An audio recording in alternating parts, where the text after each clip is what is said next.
Think back. Where were you on 9/11? Or when you heard that Princess Diana had died? Or when the Challenger space shuttle exploded?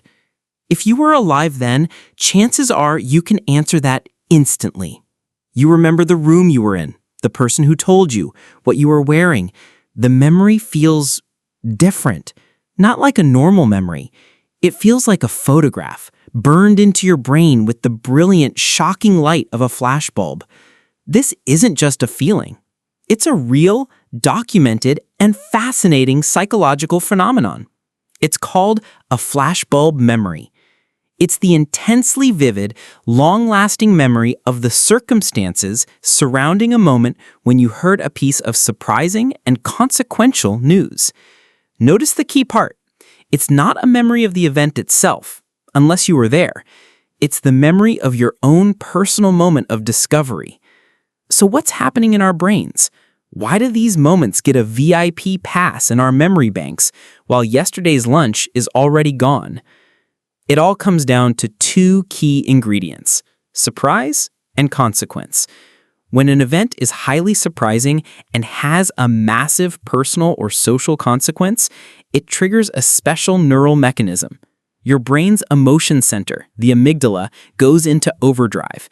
The amygdala then sends a powerful signal to the hippocampus, the memory center. The signal essentially screams, "Pay attention! This matters! Print this!" Your brain floods with stress hormones like adrenaline, which act like a chemical save button, etching the moment into your long-term memory. It's an ancient survival mechanism. If our ancestors saw a friend get attacked by a lion at a specific watering hole, it was crucial for survival to remember every single detail about that context: the time of day, the sounds, the smells. That memory could save their life. Today, our lions are breaking news alerts, but the brain's mechanism is the same. It fires up the print now command for a moment it deems historically significant. But here is the fascinating and crucial twist. The one thing everyone forgets about flashbulb memories. They feel perfectly accurate, but they are not. Psychologists studied people's memories of the Challenger disaster the day after it happened, and then again 3 years later. The results were stunning. 3 years later, almost everyone was still incredibly confident in their memory.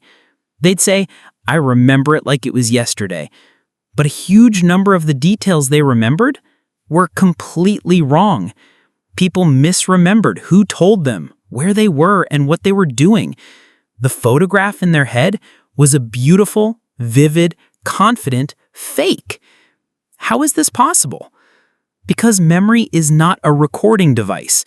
It is a creative, reconstructive process. Every time you recall a memory, you are not just playing it back, you are rebuilding it. And each time you rebuild it, small errors can creep in. You might hear a friend's story of where they were, and your brain might accidentally incorporate that detail into your own memory. The flashbulb mechanism makes the memory feel strong and permanent, but it doesn't protect it from this natural process of distortion. So the great paradox is this: flashbulb memories are among the most vivid and confidently held memories we have. And they are also some of the most unreliable. This has huge implications. It teaches us to be humble about our own memory. Just because a memory feels true and vivid doesn't mean it is. Our feelings are not a reliable guide to objective fact. It also explains why eyewitness testimony can be so tragically flawed, and why two people can remember the same exact event in completely different ways. They aren't lying. They're just accessing their own unique, reconstructed story of the past. Flashbulb memories are not a photograph of what happened out there. They are a photograph of what happened in here. A snapshot of your own personal emotional world at a moment of collective shock. The memory isn't valuable because it's accurate. It's valuable because it's a marker. It's a pin on the map of your life that says, this is where I was when my world and the world changed. The details may fade or change, but the emotional truth of that moment remains. It connects our personal story to the grand public story of history. It reminds us that we are not just observers of history, but participants in it. The flashbulb is the moment a public event becomes a personal memory.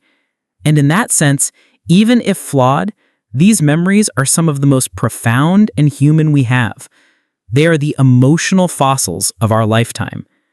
So the next time you recall one of these crystal clear memories, cherish its vivacity.